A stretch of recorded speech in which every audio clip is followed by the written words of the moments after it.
আসসালামু আলাইকুম সবাইকে। আশা করি সবাই ভালো আছেন। আলহামদুলিল্লাহ, আল্লাহর রহমতে আমিও ভালো আছি।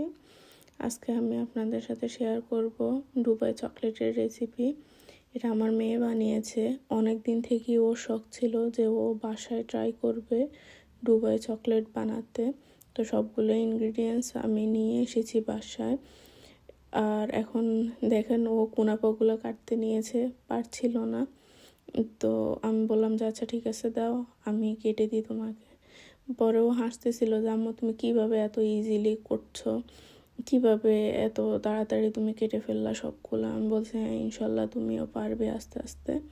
তো কুনাফা সবগুলোকে আমি এরকম কেটে কেটে ছোট ছোট পিস করে নিয়েছি। এখনও ওইদিকে একটা পাতিলে আমি কিছু পানি বয়েল বসিয়ে দিয়েছিলাম, ওগুলো বয়েল হয়ে গিয়েছে। এখন ও এর মধ্যে চকলেট বারগুলো দিয়ে দিয়েছে। এগুলো আস্তে আস্তে মেল্ট হয়ে যাবে। আর মেল্ট হয়ে যাওয়ার পরে আমি চুলার আগুনটা বন্ধ করে কিছুক্ষণের জন্য রেখে দিব, যেন এটা ঠান্ডা হয়ে যায়। এই যে দেখেন আস্তে আস্তে চকলেটগুলো মেল্ট হয়ে গিয়েছে। এখন আমি আগুনটা বন্ধ করে দিয়েছি, কিছুক্ষণের জন্য রেখে দিব, এটা আস্তে ঠান্ডাও হয়ে যাবে। এখন আমার মেয়ে একটা কন্টেইনারে সে মেল্ট হয়ে যাওয়া চকলেটগুলো সবগুলোকে নিয়ে নিচ্ছে। আর নিয়ে নেওয়ার পরে এগুলাকে পুরো কন্টেইনারের চারদিকে ছড়িয়ে দিতে হবে, যেন পুরো কন্টেইনারটা কভার হয়ে যায়। আপনারা চাইলে যে কোনো মোল্ডেই করতে পারেন। আর এখন দেখলাম যে দুবাই চকলেট বানানোর মলটাও বের হয়েছে, অনলাইনেও আপনারা কিনতে পারবেন।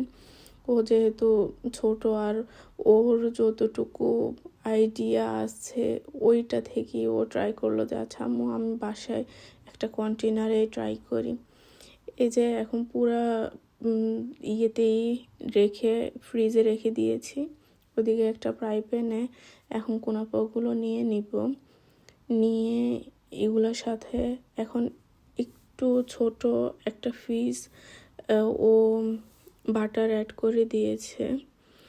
বাটার অ্যাড করে কুনাফা দিয়ে এগুলাকে অনবরত নাড়তে হবে, না হলে দেখা যাবে কিছু বেশি পুড়ে যাবে আর কিছু এরকম সাদা থেকে যাবে।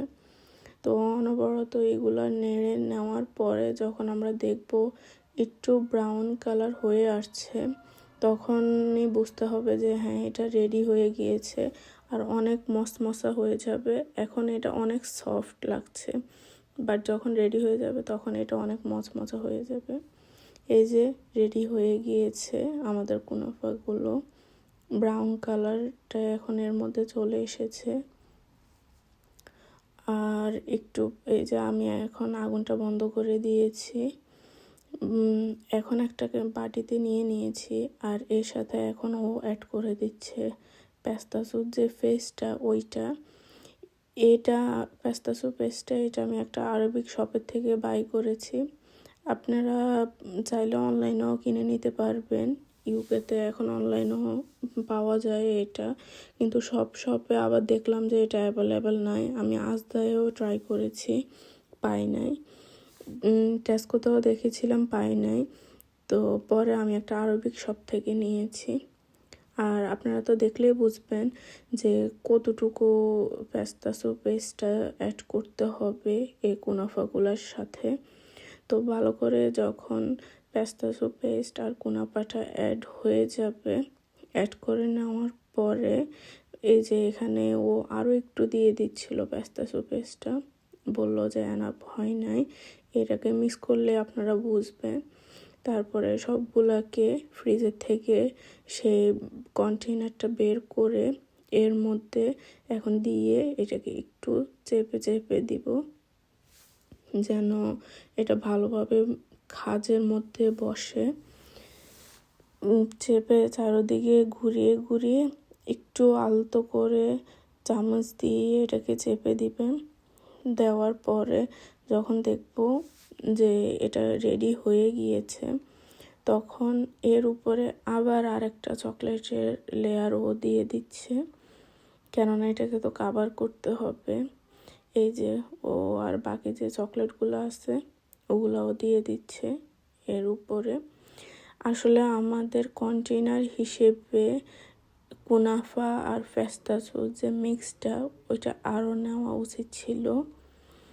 যাই হোক, ও ছোট মানুষ, প্রথমবার ট্রাই করেছে। যে কোনো ভুল ত্রুটি যদি হয় তাহলে ক্ষমা করে দিবেন। আর এখন ওর যতটুকু জ্ঞান ছিল ওইটা থেকেই ট্রাই করেছে। তো আমি বললাম যে আচ্ছা ঠিক আছে, কোনো সমস্যা নাই। এরপরে এটাকে আবার ফ্রিজে রেখে দিয়েছি। এই যে এখন ফ্রিজের থেকে কয়েক ঘন্টা পর বের করে এটাকে এখন একটা প্লেটে নিয়ে নিব।